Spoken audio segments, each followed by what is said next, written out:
Salutations, respected viewers. This is George from Ireland. This video is about debating tips. So, I've outlined how to debate. I've given a couple of examples of speeches in proposition of emotion and in opposition to emotion, and I've given you a brief introduction into how to chair a debate. So some general debating tips, and necessarily there'll be a little bit of repetition of some of the points I've made before. Well, and that's some useful advice in itself. A small amount of repetition is good. Don't repeat everything you said. It's got to be the crucial points. Go over them again. Right? You can't expect people to remember everything. You don't need them to, but there might be something that's vital. So really underline it by saying it the second time. So in ancient Greece, Aristotle said, rhetoric, public speaking in general, not just debating, is about logos, pathos, and ethos, and so it holds true today. So you've got to have logical arguments. And there's a bit of emotion involved as well. We're also thinking of the ethics of what you're arguing for. So you must vary speed, tone, and volume. Sometimes you have to speak slowly. That can be more impactful than sometimes leaving a pause. But there are times you need to speak fast. And that's why you need to vary the speed. Also, it's very bland to hear someone whose voice never varies. And I've given an example of monotone. But I shall try to speak in a monotone right now to demonstrate what I'm talking about and to keep the speed constant. It doesn't come to me very naturally, so it may seem decidedly artificial, but you're getting an idea of it. And also not varying the volume either. But sometimes you need to be loud. And another thing is sometimes if you speak quieter, people will strain to listen even more. So speaking very softly can be even more effective. But you can't keep it up for too long because it's too much hard work for people to try very hard to hear what you're saying. So you mustn't susurrate for long. So vary the volume as well and the tone, because there's sometimes when you're right to be angry about things or cheerful, optimistic.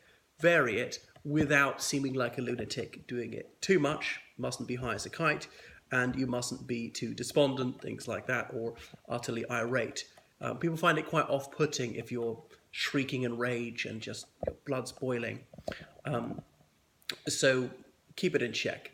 This is reason, debating, but it's also theatre. So if you study drama, some of these skills will come naturally to you. There's a considerable crossover. And debating, it will hone your competences, which you'll carry over into your working life. You'll find useful when you give presentations. Obviously, lawyers use debating skills all the time. If you're a diplomat, if you're speaking to any group of people, sales pitch, things of that nature, even job interviews. And I'm not saying I'm an outstanding debater, reasonably good. I was in the Oxford Union on standing committee, and I went to a few intervarsity debates. I coached debating. So I'm a decent debating coach. One doesn't need to be a world-class debater to be a debating coach. Indeed, you might be an outstanding debater and a poor coach, or vice versa. You might be a brilliant coach of debating, but I'm dreadful at debating, though it's unlikely. You can probably be decent. And the only reason I'm fairly good is because I've had a few disasters. I've been absolutely stumped sometimes. I've been humiliated. People wipe the floor with me. And so I've learned from my mistakes. So you've got to try and find the courage in you to keep going, even when there are a few calamities. And don't forget to leave pauses. Allow people to reflect on what you just said. And vary your facial expressions. Well, that would be a silly one. And even an ironic expression can sometimes bring the house down. Jeremy Thorpe masterfully did it in the 1975 referendum debate. I'm not quite sure I captured his physiognomy. Gesticulations, I've got to hold this selfie stick with one hand, but beating time with your words a little bit. Things like this is often when you list the things you're doing, when you're with two hands almost appealing to them, almost like you're trying to hug them. Finger wagging as though you're hitting over the head with your finger. That one I think doesn't go down terribly well. Often if you're showing two options on the one hand and on the other hand, things like that, that could be a useful one. So what's going on? There's this one, things like that. So dismissing things like that. You can even ask the audience to put your hand up. Put your hand up if you would like a relative to die of lung cancer. Anyone? Anyone put their hands up? Anyone, all right. That's a useful question to ask in a debate about smoking. Okay, another debate. Say things they would actually want. Okay, we could ask, would anyone like to prevent your child from being a heroin addict? Would you like to stop that happening? Would you like to? And then obviously everyone puts their hand up, which is a useful one to bring in to a debate about legalizing all drugs. So you can do these things. That's permitted. Moving your body just a little bit. I'm sitting down right now, but moving from side to side a little bit. Don't stand stock still like a statue. Absolutely rigid. But some people pace like a caged beast, and that's probably a bit too much.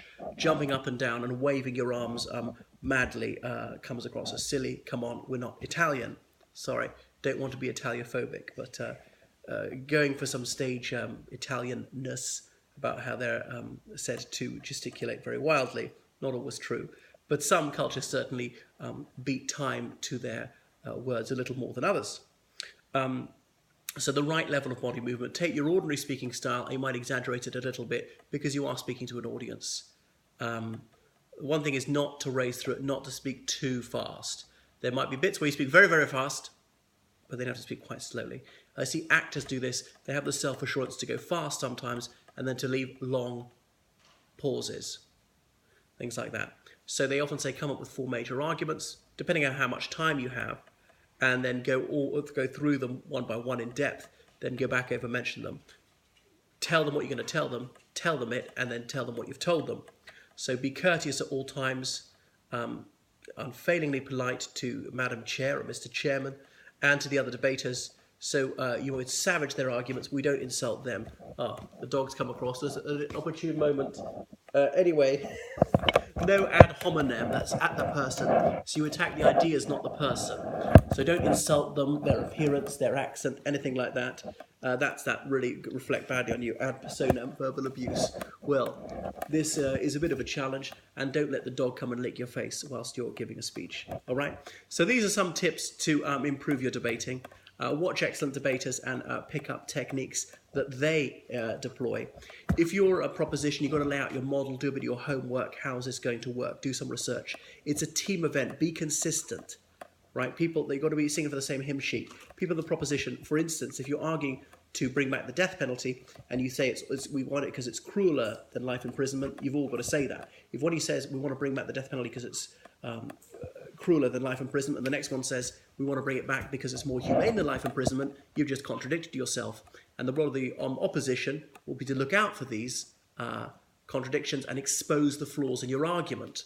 It can't be both cruel or unkind, it's got to be one or the other. The opposition in particular need to scrutinise the model propounded by the proposition. Are there any contradictions? Is there anything illogical? So find any weaknesses in their argument and knock them down that way. The last speaker on either side, the proposition of the opposition, is mainly a rebuttal role.